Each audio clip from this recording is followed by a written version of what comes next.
They say mothers raise men. But what happens when the men you raised begin to look at you with your husband's eyes? That's when I realized survival wasn't enough. I had to protect my grandchildren, even if it meant turning an empire of fear against itself. This is my true story. If you stand with stories of survival, tap subscribe now and tell me in the comments where you're listening from tonight. Your support keeps voices like mine alive. People often tell me, your kitchen feels like a sanctuary. They say the air here is different, warm with cinnamon, sweet with pies, alive with garlic and herbs. But the truth is, for nearly 30 years, this room was not a sanctuary. It was camouflage. These smells weren't just about flavor, they were about survival. Garlic to hide the scent of fear, herbs to mask what I couldn't name, the clatter of pans to cover silence that should never have existed.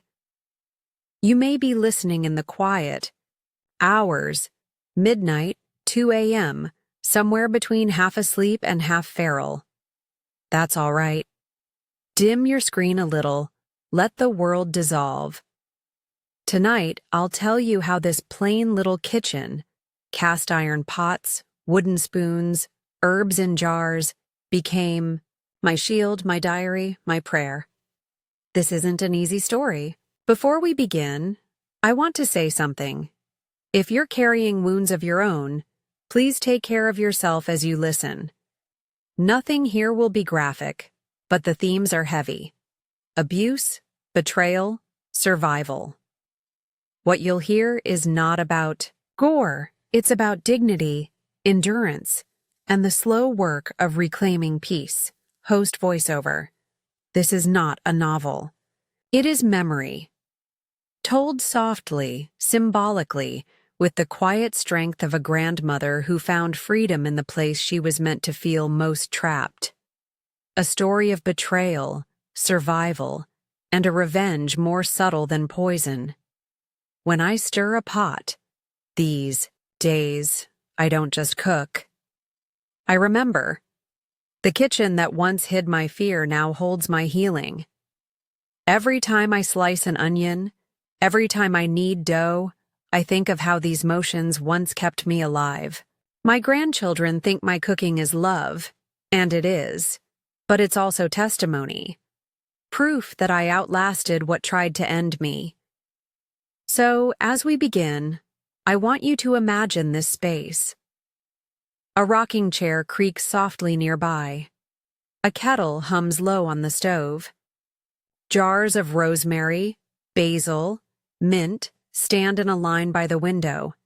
And me, an older woman with silver hair, sitting at the table, ready to tell you what happened. I won't rush. This story took decades to live, and it deserves to be told slowly, like a recipe that must simmer. Because only when you hear how it began, in the simplest of places, will you understand how one kitchen became the center of both my prison and my freedom. Now, let's go back. Back to where the story really starts. They say mothers raise men. But what happens when the men you raised begin to look at you with your husband's eyes? That was the day I realized survival wasn't enough. I had to protect my grandchildren, even if it meant turning an empire of fear against itself. People often tell me, your kitchen feels like a sanctuary. They say the air is different in here, warm with cinnamon, sweet with pies, alive with garlic and herbs. But the truth is, for nearly 30 years, this room was not a sanctuary. It was camouflage. The smells weren't just for flavor.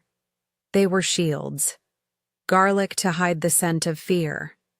Herbs to cover what I couldn't name. The clatter of pans, to drown out silence that should never have existed. If you're listening late at night, maybe half asleep, let me tell you something. This story isn't easy, but it matters. I won't give you gore. What I'll give you is survival, dignity, and the strange ways a woman can keep her soul alive even when everything else is being taken. When I stir a pot now, I don't just cook. I remember. My kitchen. The same place that once hid my pain became the place where I began to heal. Every time I slice an onion, every time I knead dough, I remind myself, I endured. I outlasted what tried to destroy me. My grandchildren think my cooking is love. And they're right. But it's also proof. Proof that even in the darkest nights, I managed to keep a flame alive. Proof that I turned my prison into a kind of diary. Every recipe, every herb, was a sentence I wrote in secret. Sentences no one could take away. I want you to imagine this space as I sit here now. A rocking chair creaks softly in the corner. A kettle hums low on the stove. Jars of rosemary, basil, and mint stand lined up on the window ledge. Outside, the night is quiet. Inside, I'm finally ready to tell what happened. I won't rush. My story took decades to live. It deserves to be told slowly, like a stew that must simmer before it makes sense. Because only when you understand how it all began, in the most ordinary of places, will you see how a plain kitchen became the center of both my prison and my freedom. So pull your chair closer. I'll start from the beginning. I was born in a small town tucked away in the hills of Kentucky in the year 1947. Back then, life was plain and rough, but it carried a kind of beauty I only understood much later. Our house was simple, built with clapboard walls and a tin roof that sang when the rain fell. The floor was dirt, and my mother would sweep it each morning with a broom she had made from straw. She used to say, "Clean floors don't need tiles, they just need care." We didn't have much, but we had enough to live. My father, Samuel, worked long hours on the land of a wealthy landowner. He left before the sun came up and came home after it was down, his hands rough, his back bent, but his eyes steady. He didn't speak much, and he wasn't the kind of man to hug or laugh, but he made sure we never starved. That was his way of loving us. My mother, Elizabeth, was the soft strength in our home. She tended a small garden by the side of the cabin. She grew mint, rosemary, and honeysuckle. The smell of those herbs drifting through the open windows is one of my strongest childhood memories. She would hang them up to dry, and later use them in teas or to flavor stews that stretched farther than the meat could on its own. I was the oldest of 6 children. That meant I carried responsibilities early. By the time I was 7, I had my baby brother Billy on one hip while helping Mama scrub clothes by the creek. We'd rub them against smooth stones with soap we made ourselves, and then spread the garments across bushes to dry in the sun. The scent of those clothes, clean, warm, touched by wind, still lingers in my memory. Our days started before dawn. Mama lit the wood stove while we children rubbed the sleep from our eyes. Breakfast was usually coffee with molasses and cornbread. If the hens were generous, we had eggs. Then everyone went about their chores. The boys helped father in the fields. I stayed by Mama's side, cooking, cleaning, and watching over the younger ones. School was more of a dream than a reality. I went for only 2 years, to a makeshift class in a neighbor's house. I learned to read and write just enough to know I loved words, but soon my family needed my hands at home. We made our own games. Dolls out of corn husks, balls from socks stuffed with straw. On warm nights, the neighbors gathered for fiddle music and dancing. When a barn needed raising, everyone helped. Afterward, there was food, laughter, and square dancing under the stars.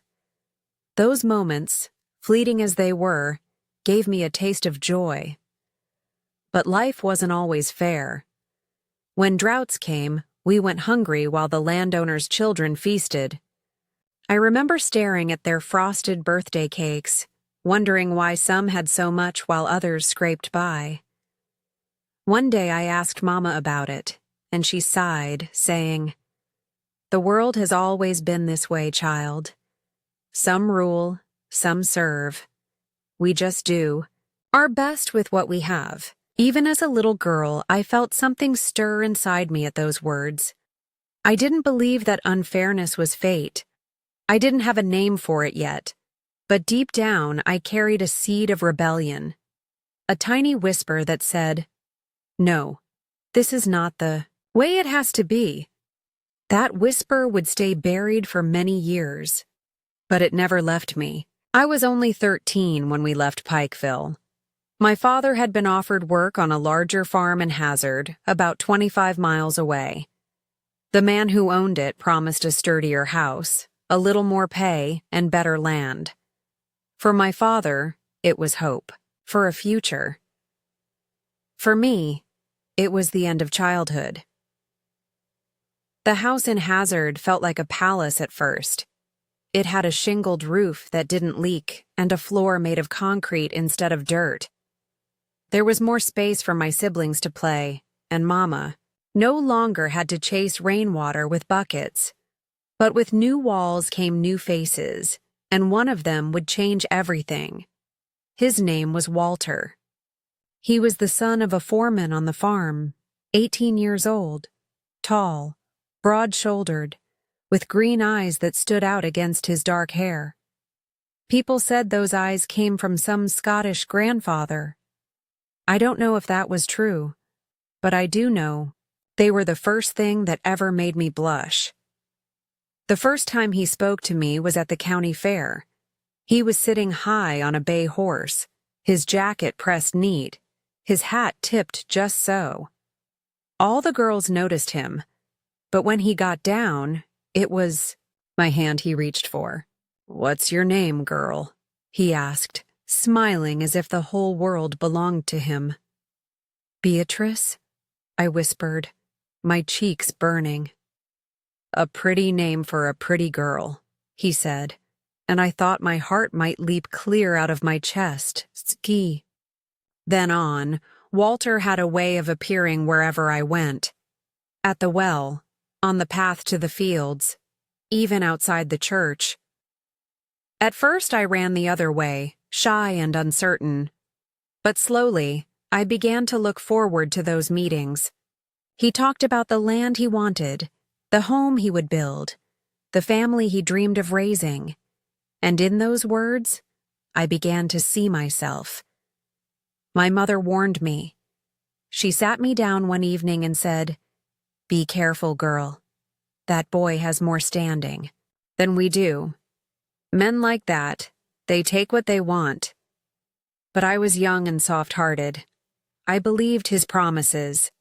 He said I was his queen, and I wanted to believe it was true. By 15, Walter went to my father and asked permission to court me proper. To my surprise, my father agreed. Maybe it was the hope of a better life for me. Maybe it was one less mouth to feed. Whatever his reason, within 3 months we were married in the little Hazard Baptist church. My dress was nothing more than white cloth Mama had sewn with her own hands. On my head I wore a crown of wildflowers picked by my sisters. Walter stood there in a new shirt and dark pants, handsome enough to make the other girls jealous. I thought I was walking into a fairy tale. The first months were sweet. He came home from the fields and lifted me into his arms. At night he held me gently, calling me his queen. When I told him I was carrying our first child, he spun me around with joy, certain it would be a son. And he was right. Robert was born strong and healthy, and Walter beamed with pride. But slowly the cracks began to show. The laughter grew fewer, The bourbon bottles grew more. He came home later and spoke to me less. And one night, when the food was cold on the table, his hand struck me instead of holding me. He cried afterward, swearing it would never happen again. And I wanted so badly to believe him. But deep in my heart, I knew. A door had closed behind me, and life would never be the same. When Walter and I finally moved into our own home, I thought things might change. It was a small place on the edge of Hazard, 3 bedrooms, a kitchen, and a patch of land for corn and beans. We had chickens, 2 pigs, and a cow for milk. It wasn't much, but it was ours. I told myself that this was the start of a better chapter. But a house doesn't make a home, and walls can't keep out the storm that brews inside a man. Walter changed after we settled there. The pride of owning land made him harder, sharper, less like the young man who once called me his queen. He began to carry himself like a king, and he demanded the rest of us treat him like one. Meals became rituals. The boys had to stand when their father entered the room. I had to serve his plate first, always with the best cut of meat. No one was allowed to speak at the table unless Walter gave permission. If a child laughed too loud or asked a question at the wrong moment, his eyes cut sharper than a knife. In this house, he said, "I am the boss," and he meant it. The boys learned quickly. They copied his ways, the silence, the stiffness, the way they never showed fear. By the time Robert was 13, he had begun to mimic his father almost perfectly. He'd bark orders at me as if I were beneath him. And though I wanted to scold him, I swallowed my words. What good would it do when the example he followed was right there in front of him? At night, the silence of the day turned into something heavier. Walter would return from the fields, sometimes drunk, sometimes sober, but always with the weight of authority pressed into every step he took. I began to walk on eggshells. The wrong word, the wrong look, even the wrong tone of voice could light a fuse I couldn't put out. My kitchen became the only place I felt like myself. When I stirred pots or kneaded bread, I could breathe. The hiss of onions in the pan covered the tightness in my chest. The smell of herbs reminded me of Mama's garden, of days when life was hard but not cruel. I clung to those memories like they were a rope pulling me out of water. Still, outside of the kitchen, I became smaller and smaller. To the world, I smiled. At church, at the market, I was the dutiful wife with 7 fine sons. Inside, I was fading, replaced by silence. My name was no longer Beatrice. It was the mother of my sons. That's what Walter called me. That's what my boys learned to see. The hardest part wasn't the blows or the harsh words. It was the way my voice disappeared. I could shout inside my head, but nothing came out of my mouth. I began to feel like I didn't exist, except as a shadow moving through the house, serving plates, folding clothes, rocking babies to sleep. There's a saying I once heard, "When one voice rules a house, the others become echoes." That was my life, an echo of myself bouncing off walls that belonged to him. Looking back now, I realize those years trained me to survive in silence. But they also planted something else, a quiet, burning need to reclaim my voice. I didn't know when or how it would happen. All I knew was that silence couldn't last forever. It's one thing to live with a husband who grows colder by the year. It's another to watch your own children begin to mirror him. That, to me, was the deepest cut. At first, the boys were just children, running barefoot in the yard, chasing chickens, laughing as they splashed in the creek. But as they grew, I began to see changes that froze my heart. Robert, my oldest, carried himself just like Walter. He straightened his back the same way, narrowed his eyes with the same hard stare, even cleared his throat before giving orders as if he had the right.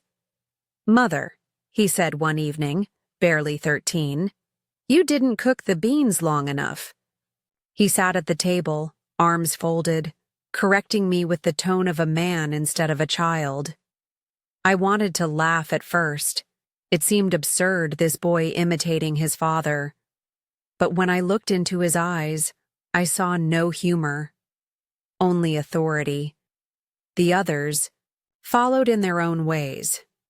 Richard grew sharp-tongued, Michael stubborn.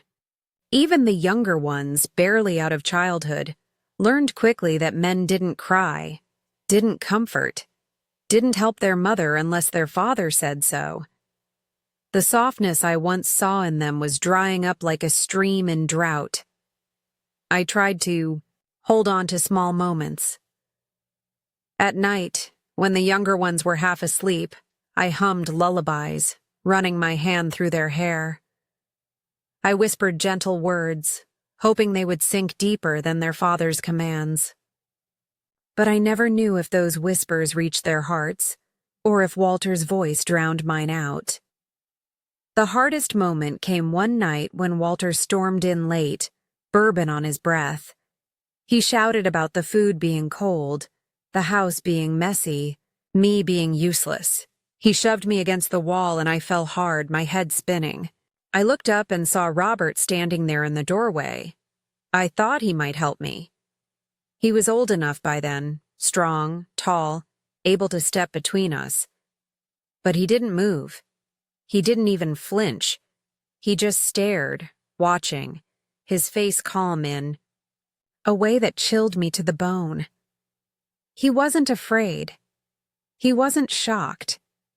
He was studying, as if he were learning a lesson. That night, as I lay in bed with a damp cloth against my bruised head, fear clawed at me in a way it never had before. It wasn't just fear of Walter anymore. It was fear of what was growing inside my sons. Walter wasn't just breaking me, he was shaping them. And then, as the years passed, there were moments when I caught glances I'll never forget. The older boys looking at me not as children look at their mother, but with something else in their eyes, something their father had planted. I can't explain the shame and dread that came over me in those moments. It was like being seen through a stranger's gaze inside my own home by my own blood. That's when I knew the danger wasn't only for me. The sickness in Walter was spreading, seeping into the hearts of the boys I had carried, fed and rocked to sleep. The cycle wasn't stopping. It was multiplying. So I prayed in whispers at night, kneeling on the cold floor of my kitchen, my hands pressed against the stove for warmth. Lord, let it end with me. Don't let it pass on. But deep down, I feared it was already too late. When life inside the house became unbearable, I found a small corner of refuge. It wasn't a locked room or a place I could run away to. It was right in front of everyone, though nobody noticed. My sanctuary was the kitchen. The kitchen had always been my mother's heart, and in time, it became mine. When the rest of the house echoed with silence and command, the kitchen hummed with its own rhythm, the hiss of onions in the pan, the bubble of beans in a pot, the steady scrape of a wooden spoon against cast iron. Here, the noise was mine, to control.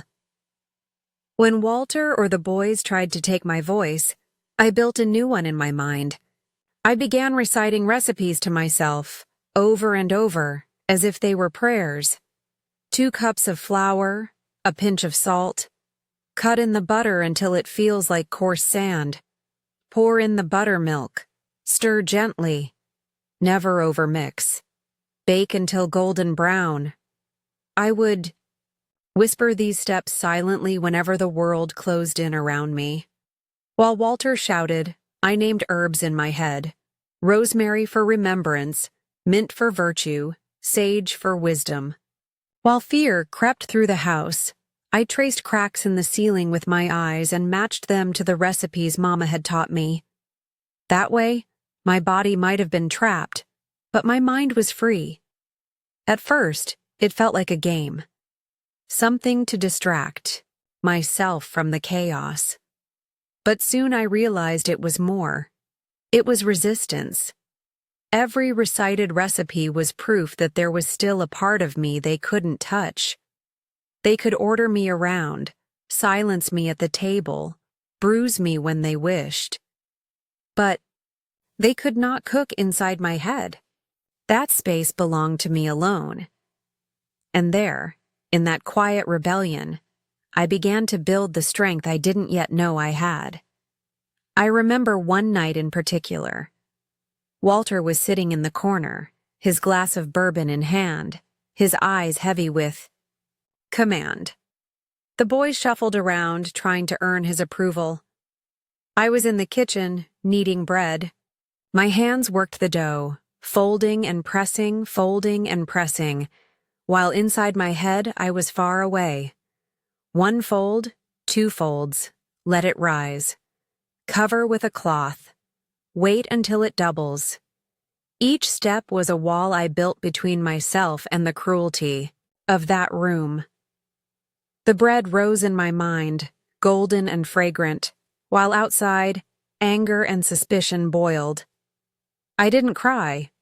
I didn't shout. I simply kneaded. And in that kneading, I claimed my spirit back. My children never noticed. To them, I was just cooking, just moving through the motions of a mother's duties. Walter never noticed either. To him, I was quiet, obedient, busy at the stove. But in truth, I was practicing something else entirely. How to live in silence, without letting silence own me. Over time, I came to see the kitchen not just as a room, but as a shield. The heat of the stove warmed my bones when the coldness of the house tried to break me. The scent of herbs reminded me of my mother's voice, soft and steady, even when life was harsh. The recipes were my hymns, my psalms, my secret scripture. That's how I endured. That's how I kept a flame alive when everything else tried to put it out. My kitchen, plain and humble as it was, became the place where I learned the most important lesson of all. They could take almost everything from me, but they could not take my will to remain myself. For years I told myself I could endure, that if I stayed quiet, if I stayed small, the storm would pass. But storms don't pass when you live inside of them. They only grow heavier. The moment that changed everything came on a Sunday, in the heat of summer. Our family dinners were sacred to Walter. He liked the sight of everyone gathered around the table. Him at the head, his sons lined up like soldiers, me serving each plate with a smile I no longer felt. It was his show of power, his proof to the neighbors that he was a man in charge of a proud family. That day, I had worked from sunrise.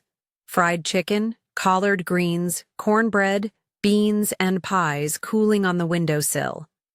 My hands were raw from scrubbing, my back aching from lifting heavy pots. But as always, I kept moving. The table was full. Walter, our sons, their wives, the grandchildren, even a few neighbors. The air smelled of grease and sweat. Voices low and guarded. I was serving spoonfuls of beans when I heard Robert, my oldest, lean toward his boy, who was only 8. "It's time you learned to be a real man," he said in a tone I knew too well.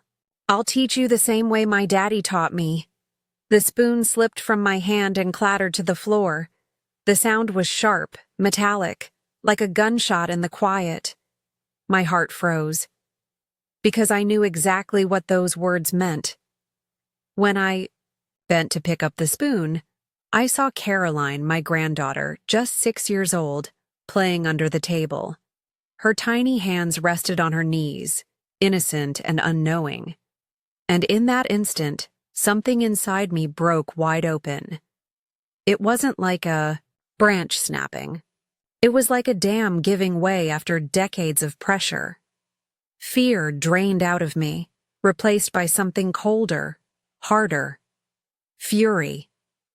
Not for myself, not anymore, but for the children. For the small hands and young eyes that would be next if I did nothing. Straightened up, holding the spoon tight in my fist. Walter's glare cut across the table. "Clumsy woman," he barked, as if nothing unusual had happened, but I hardly heard him. All I could hear was the rush of blood in my ears, the voice inside me whispering, "No more. This ends with me." I kept serving food, my face calm, my hands steady. No one knew what had just shifted inside me. But I knew. For 30 years, I had endured. For 30 years, I had survived. But survival was no longer enough. That night, while the house grew quiet, I sat alone in the kitchen. The dishes were stacked, the lamps burned low, and I stared at the knife I used to cut meat earlier in the day. I thought of using it, not on myself, not on Walter, but as a way out. My hands trembled, my chest tight with rage. But then my eyes fell on the rows of herbs hanging above the stove. Rosemary, mint, sage, and I remembered what my mother taught me.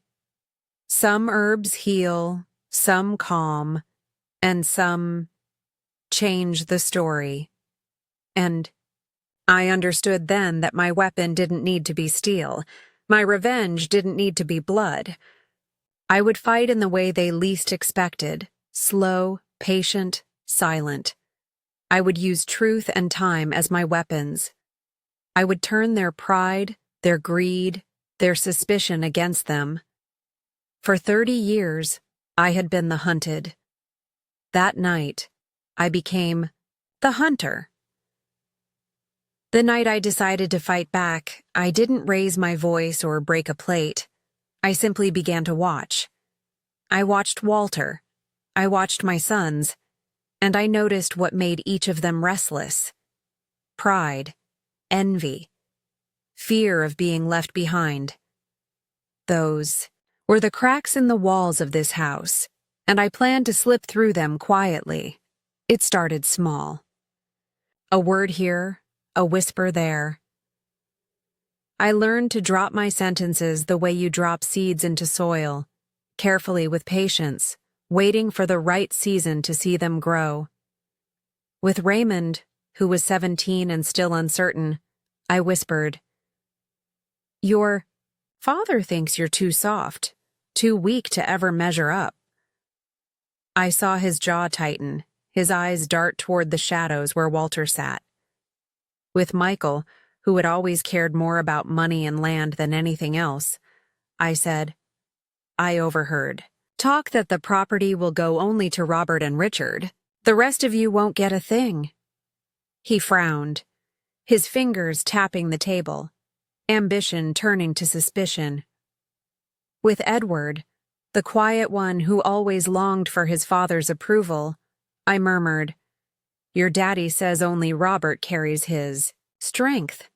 He doesn't believe the rest of you could ever lead." His silence after that was heavy, but I knew the wound had landed. I didn't shout. I didn't accuse. I only planted seeds. Seeds of doubt. Seeds of jealousy. And I tended them with the same care I gave my herb garden. A glance at the right time, a sigh when someone asked me a question, a pause long enough to make them wonder what I wasn't saying. At the same time, I reached quietly toward Emily, Robert's young wife. She had the same hollow look in her eyes that I carried for years. When I gave her an extra biscuit or a salve for her bruises, her lips trembled as though she wanted to speak but didn't dare. One afternoon, while we washed clothes behind the house, I took the risk. "Are you afraid for your son?" I asked softly. Her hand stilled on the washboard.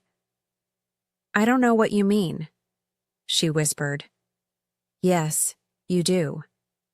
Tears welled in her eyes. "If I speak, he'll kill me." "Then maybe," I said, leaning closer, "we don't need to speak. Maybe we only need to act." From that day forward, she became my silent ally. She watched, she listened, and when she could, she told me what Robert said when I wasn't near. Between the two of us, we began weaving a quiet net around them all.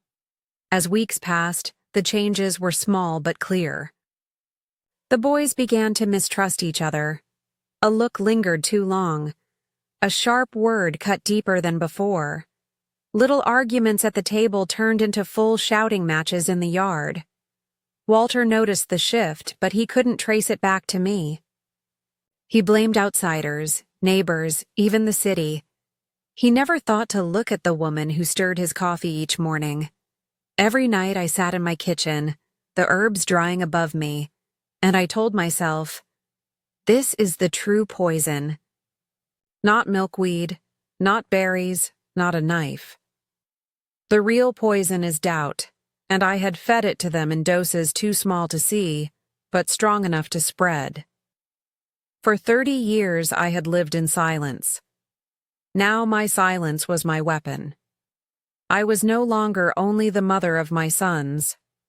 I had become their undoing. It didn't take long for the whispers I planted to grow into arguments. At first they were small, snaps over chores, side glances at the table, muttered words when they thought no one could hear. But small cracks in a house spread fast when the walls are already weak. One evening, I was serving supper when Richard accused Robert of keeping more than his share from the last crop sale. "I counted the sacks myself," Richard said, his voice low but sharp. "Numbers don't add up." Robert slammed his fist on the table. "You calling me a thief?" The room went quiet. Even Walter paused with his fork halfway to his mouth. For a moment, I thought he would step in, calm them down. But instead, he barked, "Enough! No son of mine would dare steal." He looked straight at Robert as if the accusation wasn't even worth denying. I saw the flicker in Robert's eyes. Hurt, anger, betrayal. And I knew the seed I planted was growing deeper roots. Not long after, Michael and Edward had their own clash in the fields. I was hanging laundry when I heard shouts. Michael accused Edward of hiding tools, of trying to sabotage his work. Edward, usually quiet, shouted back that Michael thought he was better than everyone else. The fight turned to shoving, and the younger boys rushed in to separate them. By the time Walter stormed over, the damage was already done. Each day, the house felt heavier, like the air itself was thick with suspicion. Meals, once silent by Walter's command, now boiled with tension. One son would chew too loud, another would glare, and before long, words turned into snarls. The rituals that once gave Walter his power began to crumble. No one stood when he entered the room anymore. Some nights, Robert didn't even show up for supper.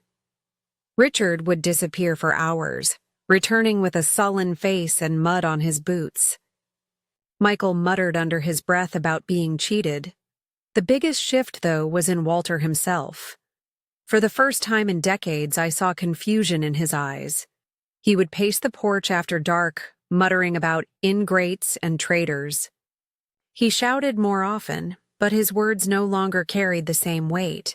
His sons listened, yes, but not out of respect. They listened out of habit while their minds worked elsewhere. And in the middle of it all, I kept my place in the kitchen.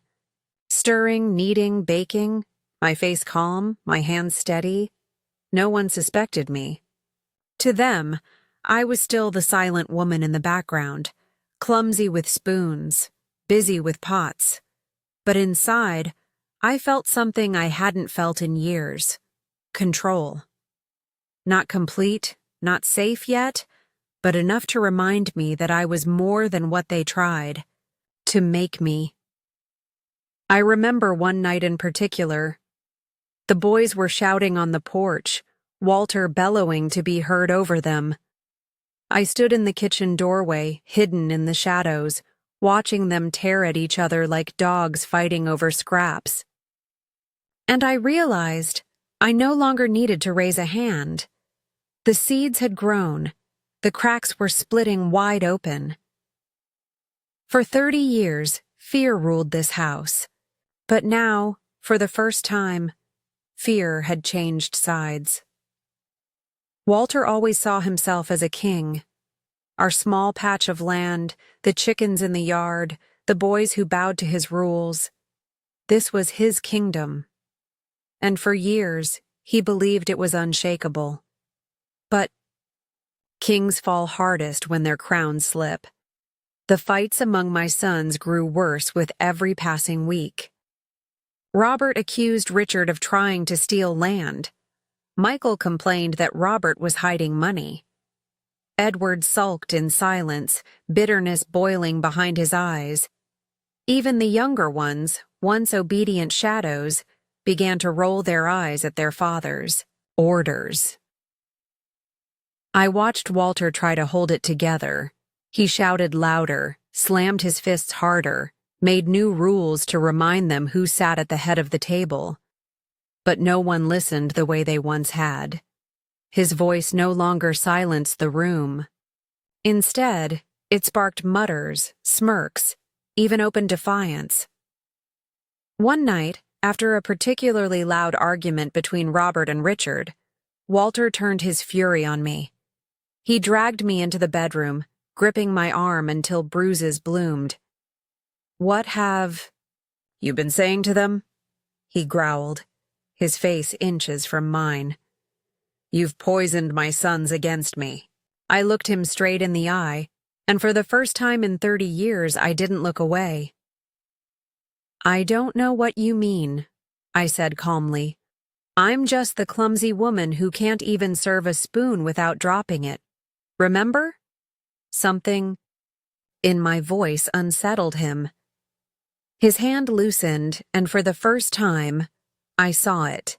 Not rage, not dominance, but doubt. That was the moment I knew the balance had shifted. Fear had left my body and crept into his. After that, he watched me differently. Suspicion clouded his eyes when I moved through the kitchen. He no longer trusted the silence he had once demanded. And yet, he couldn't prove a thing. I had no weapon, no evidence, nothing but words whispered at the right time. His sons no longer came to him for guidance. They no longer looked at him as their king. Instead, they plotted, argued, and fought over what would be theirs when he was gone. Walter's empire of obedience was collapsing, and all I had to do was watch. I should have felt triumph, and in a way, I did. But mostly, I felt a strange, steady calm. I didn't need to scream. I didn't need to strike back. Justice had come quietly, not like lightning, but like rot. Slow, creeping, impossible to stop once it set in. The man who once ruled with an iron fist was now just an old figure pacing the porch, clutching a glass of bourbon, muttering about betrayal. His kingdom had turned against him. His sons, his pride, his heirs. they no longer obeyed. And me? I was no longer his subject. For the first time in decades, Walter Hayes, the king of our house, sat on his throne alone. When the walls of Walter's kingdom finally began to crumble, I knew it was time to reclaim something I had lost long ago: myself. It started with a letter. One cold morning in January of 1992, the postman handed me an envelope with handwriting I hadn't seen in decades. It was from my sister Daisy. We hadn't spoken in nearly 30 years. She was widowed now, living quietly in Lexington, and she invited me to visit. I don't know what gave me the courage that day, but I told Walter I was going. To my surprise, he barely raised his head. His glass of bourbon sat heavy in his hand. His body bent from defeat. He muttered something I couldn't even make out. For the first time in 3 decades, I walked out of that house without permission. When Daisy opened her door, the years melted away. She pulled me into her arms and I crumbled. I didn't just cry. I wailed, a sound that had been buried deep in my chest for far too long. She held me like I was a child again, rocking me gently, saying nothing, just letting the storm pass. When my sobs finally quieted, she looked into my eyes. And what I saw there wasn't pity. It was respect. She whispered, "You don't have to be strong anymore. You just have to be. Welcome home." Those words sank deeper than I can explain. For 30 years, I had been surviving. In that moment, I began to live again. I moved between Daisy's home and mine for a while. Walter, drunk and broken, barely noticed when I was gone. The land was falling to pieces, the animals neglected, the crops failing. His sons drifted further away, too busy with their own quarrels to care. I found myself spending more and more nights under Daisy's roof, sleeping without fear for the first time in decades. It wasn't easy to heal. The past didn't vanish just because I had walked out of the door. My body was scarred, my spirit bruised. Some mornings I woke up shaking, afraid of shadows that weren't even there. But Daisy's presence, her quiet kindness, gave me room to breathe. Together, we built something new. Simple meals at a small table, laughter while sewing, buttons, late-night talks under soft lamplight. And then, slowly, I began to find joy in the kitchen again. Not cooking out of fear, not reciting recipes to survive, but cooking for pleasure. Daisy's kitchen was small but full of light. Herbs on the windowsill, flour dusting the counter, the smell of cornbread rising golden in the oven. With every dish I made, I reclaimed another piece of myself. Neighbors started to notice. They asked me to bake pies for birthdays, to bring casseroles to church gatherings. Each compliment felt like medicine, each smile proof that I could bring sweetness into a world that had once been nothing but bitter. My grandchildren became my greatest joy. When Emily left Robert and came to me with her children, I opened my arms. Christopher, Caroline, and little Joseph filled the house with laughter I thought I'd never hear again. Watching them grow free from the cycle that had poisoned their fathers gave me hope. Around my table there was no head seat, no king's chair. I made sure of it. Everyone sat equal. Everyone had a voice. We passed dishes in circles, and we told stories, even the sad ones, because silence was no longer welcome. In that round table, in those shared meals, I found myself again. Not just Beatrice, the wife, the mother, the survivor, but Beatrice, the woman. A woman who still had love to give, recipes to teach, and a story worth telling. After years of being erased, I had finally come home to myself. When I sit in my kitchen today, with the morning light spilling across the counter and the smell of herbs drifting in through the window, it almost feels like I've lived two different lives. One was long, dark, and heavy.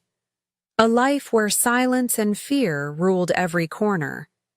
The other is this one, a life of peace, laughter, and the quiet joy of ordinary days. I am 78 now. My hair is white, my hands are lined, but they are strong. Strong enough to knead dough, to stir pots, to clip herbs from my garden. Strong enough to carry memories without letting them crush me. Every scar I carry tells a story.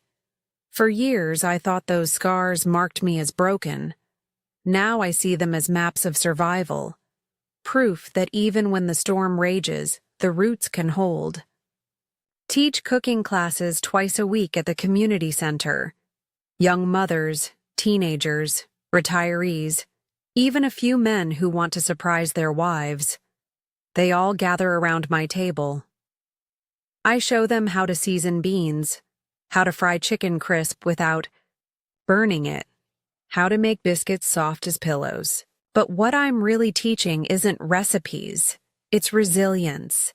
It's the lesson that from simple, humble things, we can build joy. On Sundays, my home fills with family. Emily comes with her children, now grown, with families of their own. My grandchildren and great-grandchildren crowd the kitchen, stealing cookies before they're cooled, asking me to tell stories from the old days. I tell them some, about Pikeville, about childhood games, about my mother's garden. But there are stories I leave behind. Some things don't need to be carried forward. What I do pass on is simple. Respect, kindness, and the truth that no one sits at the head of my table. My table is round, every chair equal. No voices silenced, no laughter shushed.